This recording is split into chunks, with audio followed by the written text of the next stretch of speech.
Ќе се обидам да кажам нешто од повеќе сегменти гледано, а тоа имајќи во предвид активностите на невладиниот сектор, работењето во полето на судството и на некој начин сега работење повеќе на стручно поле во политичкиот совет на Социјалдемократскиот сојуз. Дозволете ми пред да почнам да зборувам да ја поздравам оваа конференција, да изразам задоволство за она се што беше на некој начин кажано,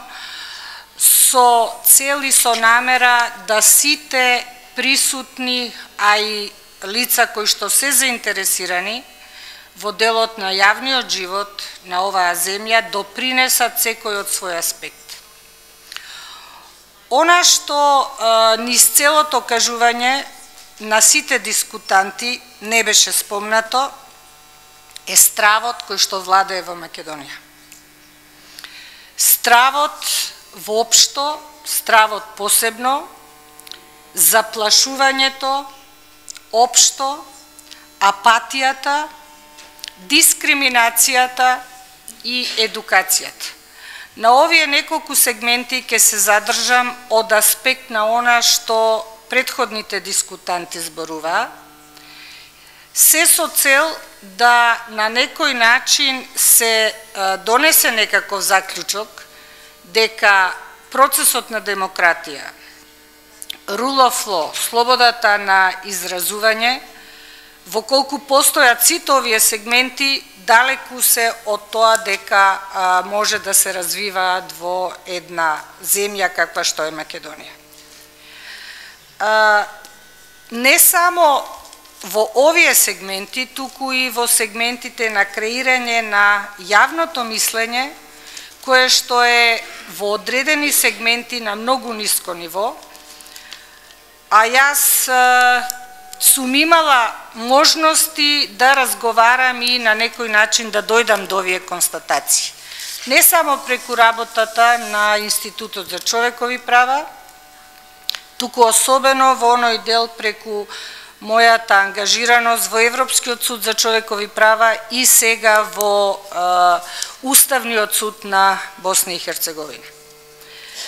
Стравот, заплашувањето е нешто кое што се реперкуира, меѓу другото,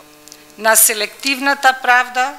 се реперкуира на она што значи примена на европските стандарди за кои што се зборуваше за правда, особено во оној дел што значи и апликации пред Европскиот суд за човекови права. Иако бројот на апликации на некој начин е зголемен, меѓутоа квалитетните апликации пред Европскиот суд за човекови права се во прашање, особено во оној дел каде што станува збор за притворот и во оној дел што станува збор за слободата на изразување. Од моите контакти, од дебатите, можам слободно да заклучам и да го изнесам ова мислење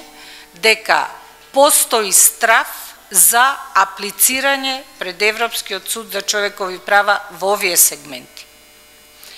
Во делот на притворот се врши одреден притисок не само на странките, туку и на адвокатите, што е недопуштено. Во делот на слободата на изразување е особено значајно, а беше на некој начин испомнато, дека не постои солидарност меѓу новинарите,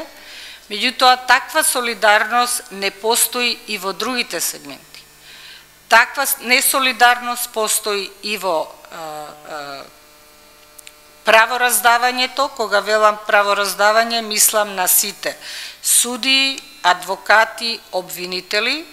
Меѓутоа, за жал, солидарност постои во делот на неизнесување на мислењето и во делот на непостоење на дебати. Она што е неверојатно присутно е дека кога год се зборува за судство, судиите се отсадни. Адвокатите во многу мал број, а обвинителите воопшто да не зборувам. Ние сите бевме сведоци на една промена во законот за во кривичниот законник, каде што за жал помина правилникот со кој што ќе се одредуваат и одмеруваат казните во делот на олеснителни и отежителни околности. Меѓутоа, она што е лошо во оваа ситуација е што една одредена дискусија за некакви прирачници и за некакви правилници во делот на спогодувањето помеѓу обвинетите и адвокатите и обвинителите дојде до сосема друга ситуација. Да се прави правилник за одмерување на казни, што е според мене, а и според голем број на мои колеги, спротивни на слободното судиско уверување, во кое што на некој начин ја задира и независноста и непристрасноста на судството воопшто, а да не зборувам за посебно, каде што се ствара една ситуација да многу нема да има креативност во смисла на стручност од страна на примена на кривичниот закон. Ние имаме ситуација каде што со законот за заштитени сведоци имаме поголема кривична санкција, казна од онаа што е предвидена во самиот кривичен законник. Се разбира за некое друго дело, меѓутоа по тоа дело апсолутно може да потпадне и она што е инкриминирано во делот на заштитениот сведок.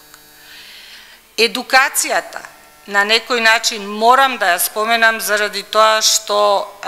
се кажа дека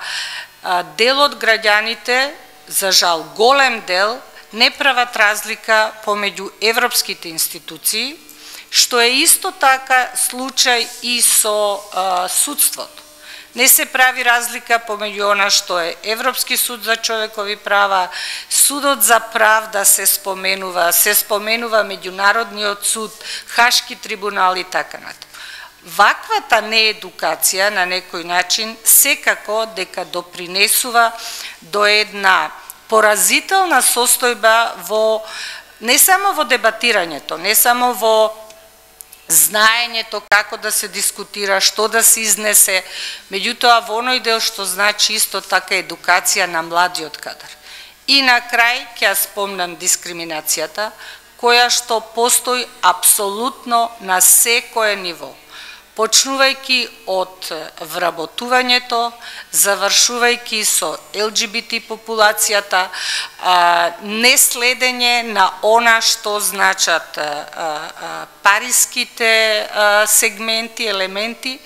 и она што на некој начин не постои како правен лек за да се излезе од таква состојба. Кога зборувам за правен лек, мислам на Уставниот суд на Република Македонија, кој за жал е неверојатно пасивен во делот на човекови права, иако има скратена надлежност, сепак и таја што ја има на некој начин не ја користи, а што се однесува до редовните судови, според моите сознанија, има толку малку предмети да мислам дека не е во ред ни да се спомене. Комисијата, која што е формирана и која што на некој начин може да укаже на некои проблеми на ова поле, не може да се третира како ефикасен правен лек заради состојбата во обавезноста на нивните одлуки и она што значи кратење на нивната надлежност, евентуално ако почне судот да работи на тие, да кажам, полиња. Ова се неколку работи кои што сметав дека треба да бидат на некој начин презентирани и според мене Социјалдемократскиот сојуз треба апсолутно многу да се фокусира на ова, како би се ослободила едно поле на поголема дискусија, поле на поголемо знаење и, ако сакате, нешто што на некој начин ќе делува институционално на сите три, да кажемете, законодавната функција или надлежност, екзекутивата и судството, како би можело се повеќе и повеќе да се развива таа демократија, rule of law да постои, да екзистира и она што неколку пати беше речено, слободата на изразување не само во сегмент на демократијата, туку во сегмент на остварување и заштита и на основните човекови права и слободи. Јас се прашувам како Македонија ќе може да реагира на протоколот 15 и на протоколот 16 на Европската конвенција за човекови права, кога дел од судиите, голем дел од судиите, нема доволно познавање за она што значи судската пракса на Европскиот суд за човекови права, а да не зборувам за праксата на другите меѓународни судови и меѓународни тела.